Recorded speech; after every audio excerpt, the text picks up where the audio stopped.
All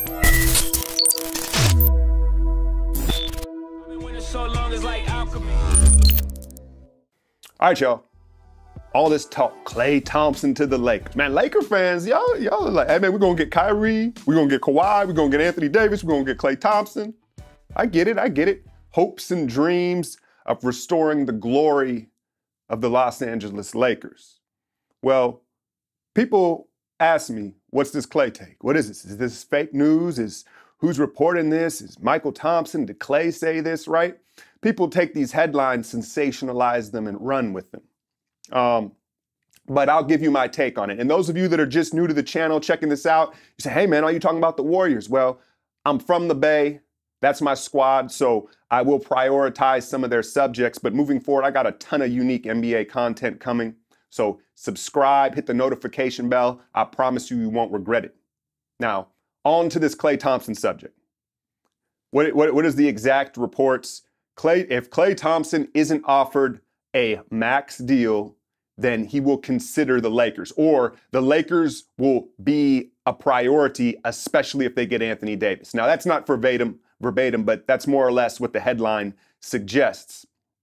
His dad's been doing talking his whole career, right? Because he works for the Lakers. So there's kind of a weird conflict of interests with Michael Thompson talking about Klay and his money. And, so out, what's good? Is Klay going to leave? What's this? I will say this. From day one this season, Klay, he said all the right things. I want to be a Warrior, all this, and everybody assumed it was a done deal. But he's acted a little different. His character's been a little different. Just slight details. Like if you notice, he stays with a fresh cut now. He's got a fresh cut every game. We've talked a little bit about his greedy shot selection at times when Steph was out and when others were out. He's always been a shoot-first guy, right? But you've seen him try to work off the dribble more, kind of expand and show more of his game and try to prove that he can do more. And it got me to thinking, and others to thinking like, contract year, you're pressing a little bit, right? If it's all good and you plan to stay here, we know what we have with you, Klay. Just chill and be Klay. So there has already been that kind of underlying story to this. Now, of late, with Boogie coming back, full squad, he's looked like Klay. He's shooting the shots he should shoot, right? But I don't necessarily think that this has to do with leverage or Klay really eyeing the Lakers. I think that it may be a bit of an insecurity thinking that Warriors management is going to change things, right? And headed into this season, everybody's assuming if someone leaves, it's going to be KD, right? And that's kind of been the bigger narrative. But I just don't see it that way. And I think that the reality of the situation is that all four of these all-star players are not going to be here long-term or going to be with Golden State long-term. And the Warriors management, Bob Myers, Joe Lacob, Peter Guber, they know this. And if you look at, their mantra, Joe Lacob, light years ahead, right? They're going to stay ahead of the game. That's just what we've seen with them. Iguodala, Livingston, the vets, it's coming to an end right now. And we've seen the battle and the struggle to fill out the bench and the depth with this team with 4, now 5 All-Stars with Boogie Cousins. So is Klay, because you say, why is it all good? Klay, you're going to get paid. You're going to stay with the Dubs. It's all good. Why are these things starting to leak out and they're trying to like almost gain leverage against the Warriors if they're not worried like, hey, man, they may be trying to shuffle things up in this offseason? And KD, we know, KD can ultimately make the decision for everybody. KD goes to New York, they pay Draymond, they pay Klay, and it's back to the original strength in numbers Warriors, right? If you will.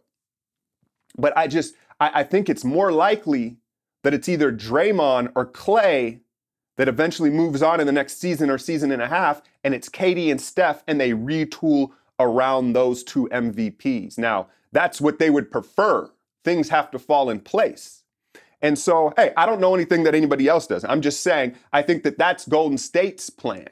And Klay and his camp maybe have a sense of that. So now these things are leaking because they want leverage and they want the max deal. We'll just have to see how it plans out. With this Anthony Davis thing, again, go check that video out on that take. The news keeps coming out. The Pelicans seem a bit scorned, a bit salty, bringing up the tampering with LeBron. Now, this could be a leverage play. This could be them making it seem like they don't want to deal with the Lakers at all, so the Lakers have to throw the kitchen sink at them, right? So it could be that, or we saw San Antonio in this Kawhi situation play out where Pop, they absolutely were scorned and were not going to trade him to the Lakers. Pop even told Dell Demps, the GM for the Pelicans, yo, hold out on the Lakers. Don't give in to these fools. So it is what it is. We'll see what happens. But I want to propose this question to you, Golden State fans. Don't get upset. Don't get all, I don't want to make this verse this. But if you have to choose, let's say KD resigns, 5 years supermax. Steph, KD, 5 years moving forward. Got to shake it up. We can't keep all four with the luxury tax and have any type of depth. Who are you keeping? Klay Thompson or Draymond Green? Now, I don't have an answer for you. I'm not sure. Now, let's talk about Klay first. The thing that's so appealing about Klay is obviously today's league, the three ball, the shooting, but it's the fact that you can stick him on any team and he's a perfect fit because he doesn't handle the ball. He's the ideal 3-and-D guard who can guard multiple positions, one of the greatest catch and shoot players we've seen of all time, and doesn't chase the spotlight up until this season a little bit maybe, right? So that's why the Lakers, remember when Kyrie was demanding the trade out of Cleveland, they called Golden State. They're like, hey, we'll give we want Klay.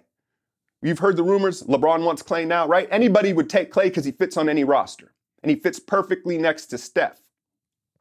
The second thing that's so nice about how he plays and his skill set is he's going to age like fine wine, man. He's going to age like wine because 6'7", built like a tank, shooting, he can play like this until his mid-30s, right? And his longevity, his shelf life is going to be high from, anticipating that, right? So moving on beyond that, you ask, okay, Draymond. The versatility of Draymond and the leader. And here's the thing is, isolation, you don't really want him out on guards anymore. He's starting to, maybe fall out. He's on the back end of his prime physically. And it kind of goes to the opposite of what Klay is. What is Draymond's shelf life? A guy that plays with that much effort, right? And he's a bit undersized relative for his position as a forward. How will he age? He's already starting to show signs of age. But at the same time, he's more of a unique piece than Klay Thompson. Am I right? So, because not only is he your best defender, he's your vocal and emotional leader. So he holds people accountable. He's your enforcer and he's your motivator. So he has a lot of intangibles that are going to be very hard to replace if you move on from him. So I don't know what to tell you. Again, I ask you, if you had to choose between Klay Thompson and Draymond Green, who would it be? Because, my head says you got to keep Klay, right? But my gut kind of tells me you got to keep Draymond because one of the things that this team is going to be battling is complacency and motivation because they've been at the top for so long, and Draymond helps with that more than Klay. But at the same time, Klay is going to play at an all-star level for the next 5 years. So that's a tough decision. Let me know what y'all think in the comments. And as always, hit that like, share, and subscribe. I'm out, y'all. So long as like alchemy. Link.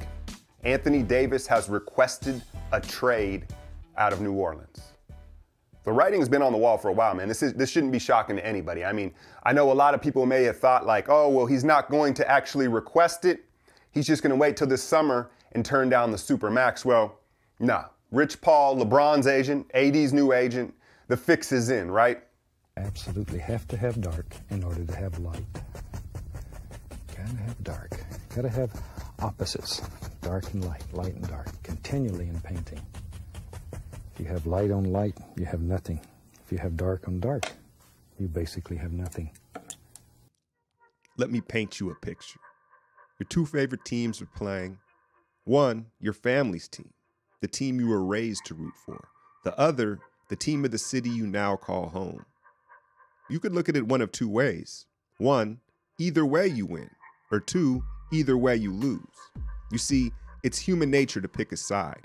And whether your livelihood depends on it or it's just for fun, no one is truly impartial when it comes to viewing a sports event. And even if you feel like you are, you find a reason, big or small, to pick a side. But think about it. The easier it is to pick a side, the more you tend to care about the game. We want the outcome to matter. The other aspect